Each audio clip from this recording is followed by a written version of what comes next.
Bem-vindos ao quadro Red Espelho. Nesse quadro eu analiso os espelhos oficiais de redação do Enem.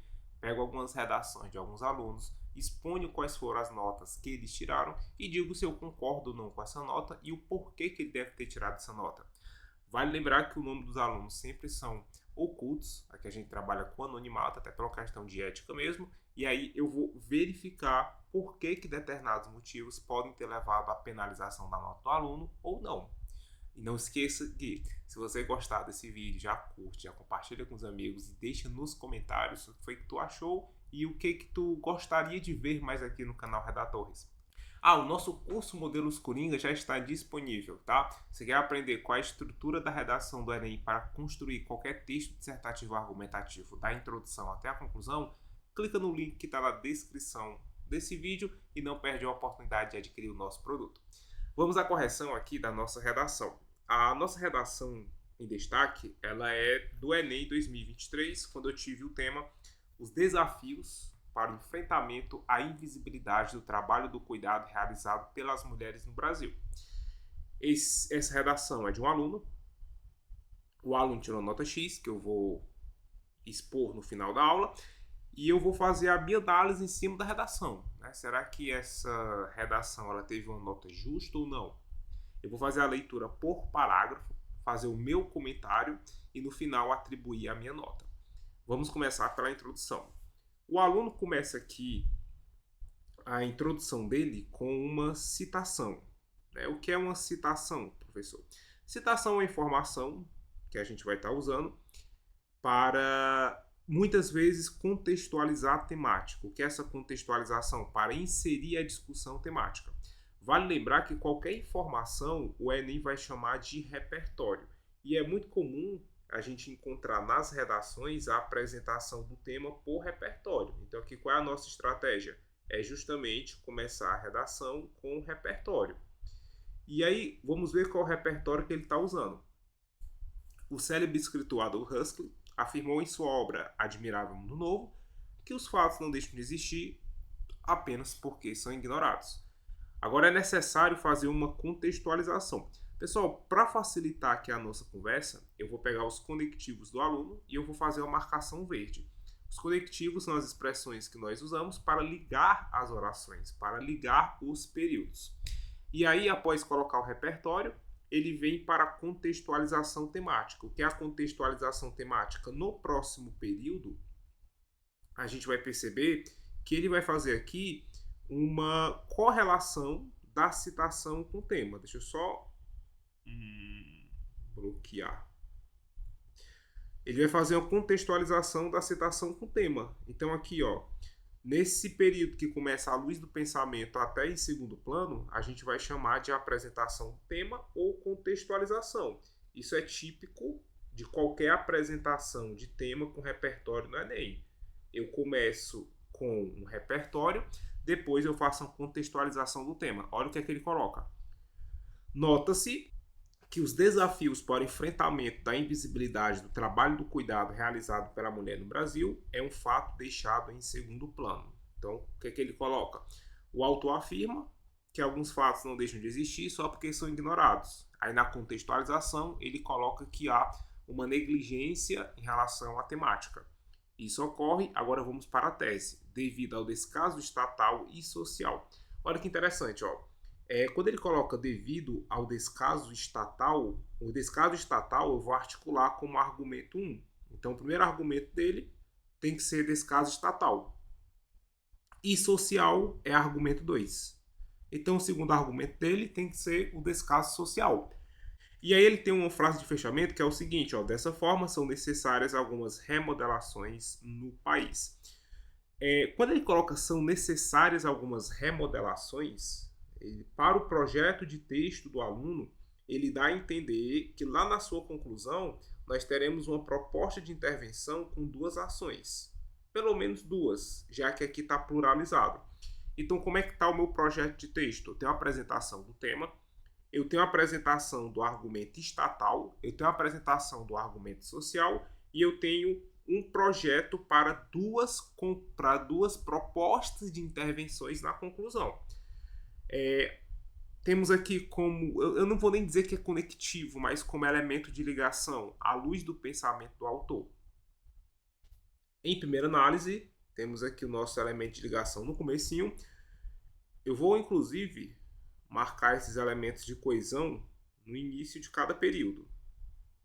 É muito importante para o Enem que isso aconteça para demarcar que o seu texto está coeso, para demarcar que o seu texto ele tem justamente os recursos coesivos para fazer toda a ligação das orações. Mas vamos lá. O primeiro argumento tem que ser o argumento estatal. Em primeira análise, observa-se que a negligência social é um obstáculo para combater a deplorável condição de trabalho de cuidado realizados pelas mulheres no Brasil. Opa! Já temos aqui dois erros. Erro número 1. Eu tenho um erro de projeto de texto. Por quê? Ele está começando a discussão com negligência social. Só que na introdução ele apresenta inicialmente o descaso estatal. Se é para manter o projeto de texto, o primeiro argumento deveria ser o argumento do descaso do Estado e não da negligência social. Nesse caso aqui, eu vou atribuir isso como erro de competência 3, porque é uma pequena falha de projeto de texto. Eu tenho que seguir a mesma ordem daquilo que foi estabelecido na introdução. E eu não sei se vocês notaram, mas bem aqui nós temos um erro gramatical. Tem assim, ó. Linha 6. Observa-se que a negligência social é um obstáculo para combater a deplorável condição de trabalhos de cuidados realizado pelas mulheres. Ó, é para ser pelas mulheres. Eu vou ter aqui a concordância. Inclusive uma observação gramatical. Quando eu coloco pelo, ou pela, ou pelas, ou pelos, eu não coloco o artigo posteriormente. Você não diz pelas as mulheres, é pelas mulheres. Do mesmo modo, pelo governo. Não é pelo o governo, é pelo governo, pela sociedade. Mas enfim, agora vamos analisar o argumento, negligência social. Referente a isso, de acordo com Albert Einstein, cientista contemporâneo, é mais fácil desintegrar um átomo do que um preconceito enraizado na sociedade. Eu não colocaria o Einstein como cientista contemporâneo, colocaria como cientista moderno, mas isso aqui é discutível, tá? Essa questão de datação em relação a quando começa a idade moderna ou contemporânea, o Enem nem avalia isso. Historicamente, existem algumas divergências, até mesmo entre os especialistas e historiadores, mas é algo que o Enem não penaliza, então não se preocupe, certo? É mais fácil desintegrar um átomo do que um preconceito enraizado na sociedade. Sobre essa óptica, percebe-se que o preconceito para com as mulheres no Brasil é uma problemática enraizada na sociedade, uma vez que a tarefa na ordem social é marcada pelo machismo. A tarefa da mulher. Até então, não estou vendo um trabalho do cuidado, mas ok. Nessa perspectiva, todo trabalho realizado em sua maior parte por mulheres é negligenciado e sofre preconceitos sociais, como visto nos trabalhos de cuidado, os quais, segundo o IBGE, é realizado majoritariamente pela força feminina no país. Aqui, né, a gente vai ter que fazer alguns pontos. Ponto número 1. O tópico frasal, ele fala sobre negligência social. O que é negligência social? Negligência social é quando a sociedade ela não age em relação a determinado ponto. Então, o que é um indivíduo negligente? Ele sabe que o problema acontece, mas ele não age. Toda a discussão aqui em relação à problemática fala sobre uma normalização do preconceito. Em outras palavras, o argumento, apesar de ele estar bem estruturado, ele não traz uma correlação entre negligência social e preconceito. Ele até coloca no final o seguinte, aqui na linha 12, é negligenciado e sofre preconceito. Mas assim, eu não tenho um desenvolvimento dessa ideia de negligência. Se eu pego bem aqui, ó, é negligenciado, eu posso perguntar, cadê o desenvolvimento dessa ideia de negligência? Isso aqui é uma lacuna argumentativa. E não é interessante essa lacuna argumentativa no seu texto. Eu já vejo motivo para penalizar na competência 3. Eu vou até marcar aqui de novo do ladinho um CP3. Então, o que é CP3? É quando eu faço marcação referente à competência 3. Na competência 1, nós encontramos aí, né, um erro gramatical. Opa, vou botar aqui. Na competência 1, nós encontramos um erro gramatical, que é justamente esse erro pelas mulheres. Então, bem aqui eu vou colocar do lado, ó, CP1. Opa, puxando a setinha. CP1. Vamos para o segundo argumento. Outra coisa, não que o Enem penalize. Aqui colocou linha 13, Instituto Brasileiro de Geografia e Estatística. Poderia ter colocado a sigla, mas não vai ser prejudicado por isso. Segundo argumento, imagino eu que seja a negligência governamental, já que ele não falou ainda a respeito. Ademais, é visto que a displicência governamental, olha que interessante, ó. O aluno colocou assim: a displicência governamenta. Esqueceu o L. Então a gente vai ter aqui outra marcação de competência 1. Já não fecha a competência 1. Para com a situação precária do trabalho de cuidado é evidente. A Constituição Federal de 1988 prevê em seu artigo 6º, acertou as vírgulas, o trabalho digno como direito básico a todos os cidadãos. Entretanto, esse documento é contraposto com a inércia do Estado em garantir de forma eficiente. Esse de forma eficiente vai ficar entre vírgulas, porque eu tenho um termo intercalado. Por quê? Ó, quem garante, garante algo. O que é garantido? É garantido a valorização. O de forma eficiente é um adjunto adverbial de modo. Por ser um adjunto adverbial de modo, vai ficar entre vírgulas. A valorização dos direitos das diversas trabalhadoras dedicadas aos serviços de assistência, a exemplo dos cuidadores de idosos. Nesse contexto, segundo a revista Pesquisa, aumentou-se o número de pessoas que demandam serviços de assistência, obrigando os países a repensar seu sistema de atenção. Eu não estou vendo aqui ainda uma boa correlação do dado com a Constituição, mas ok. Entende-se que no Brasil esse tipo de serviço é bastante desvalorizado e pouco discutido no país, assim deixando a grande parcela da sociedade que realiza esse trabalho invisível ao âmbito estatal. Mas aqui ele faz uma contextualização interessante, né? Ele faz uma correlação entre a Constituição, na linha 17 ele coloca a Constituição é contraposta em relação à valorização das mulheres, né? Porque a gente não tem serviço de assistência. Coloca aqui um dado que aumentou o número de assistente, de demanda por serviço de assistência. Com isso, entende-se que no Brasil esse tipo de serviço é bastante desvalorizado. Agora uma observação. Eu vou até ler de novo aqui a linha 19, ó. Nesse contexto, segundo a revista Pesquisa, aumentou-se o número de pessoas que demandam serviços de assistência, obrigando os países a repensar seu sistema de atenção. Com isso, entende-se que no Brasil esse tipo de serviço é bastante desvalorizado e pouco discutido no país. Eu acho que bem aqui, eu vou até marcar, ó. Eu não colocaria pouco discutido. Eu colocaria desvalorizado. Por que eu colocaria desvalorizado? Porque o núcleo da ideia é justamente o fato de que o Estado ele não dá uma boa assistência. Algum corretor pode interpretar isso aqui como falha de projeto de texto, né? Algum, mas ok. Assim, deixando a grande parcela da sociedade que realiza esse trabalho invisíveis, mais um erro de concordância. Olha aqui, ó, deixando a grande parcela da sociedade invisíveis. Erro de concordância. Mais um erro de competência 1.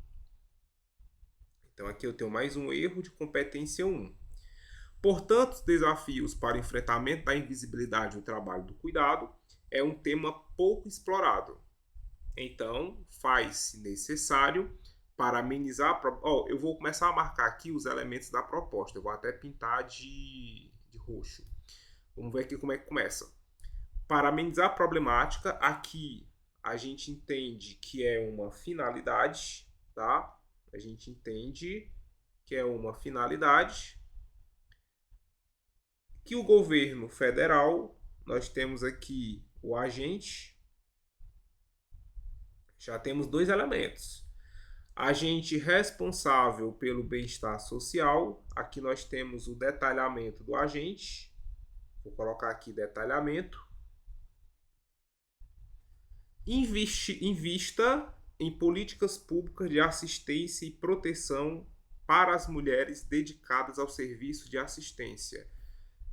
Isso aqui, investir em políticas públicas de assistência e proteção para as mulheres. Essa repetição de assistência é desnecessária. É uma ação interventiva. Eu só espero que não apareça mais a palavra assistência. Além de campanhas explorando a importância delas para o equilíbrio econômico e social, aqui eu já tenho uma segunda ação interventiva, porque ele traz um além de. Então, esse além de, ele tem uma ação 2. E combatendo os estigmas machistas com essa profissão. Isso aqui, né, pode ser interpretado... É porque assim, pessoal, o gerúndio ele dá ambiguidades. Isso aqui pode ser interpretado como meio, pode ser interpretado como finalidade, pode ser até interpretado como detalhamento. Mas está aqui o meio, por meio de aplicação de verbas tributárias. Então aqui eu tenho o meio. Dessa maneira, com tais medidas, é possível garantir a visibilidade para essas mulheres, em uma realidade oposta à dita por Huxley. Aqui eu tenho um detalhamento. Essa retomada de repertório no finalzinho, ele funciona como detalhamento. A proposta está completa, né? O que eu encontrei de pontos nessa redação que vale a pena criticar? Um erro de projeto de texto. O primeiro argumento, ele tem uma falha em não desenvolver a negligência social, então isso cria uma lacuna argumentativa. Gramaticalmente, a gente tem aí um erro de linha 7 de concordância. Na linha 15, outro erro. Qual foi o erro da linha 15 mesmo? Governamental, esqueceu do L. Na linha 18, de forma eficiente, fica entre vírgulas. Na linha 23, um erro de concordância. Então, competência 4, vou até terminar de pintar os conectivos. O texto está coeso. Aqui tem um portanto, aqui tem um então. A gente vai ter aqui o dessa maneira. Então, esse texto está coeso. Eu não vi má aplicação de conectivo. É um texto bem construído, né? Tem suas falhas. Mas assim, vamos atribuir a nossa nota, tá? Primeiro, eu vou atribuir a minha nota. Para essa redação, eu daria 160 na competência 1, eu daria 200 na competência 2, 160 na 3, 200 na 4 e 200 na 5. Então, a minha nota seria 920, ok? Essa é a minha nota. Agora, deixa eu mostrar para vocês qual foi a nota oficial desse aluno. Esse aluno, ele também tirou 920, só que de uma forma diferente. Esse aluno, ele ficou com 160 na competência 1, 200 na competência 2, 180 na 3, 200 na 4 e 180 na 5, que também dá 920.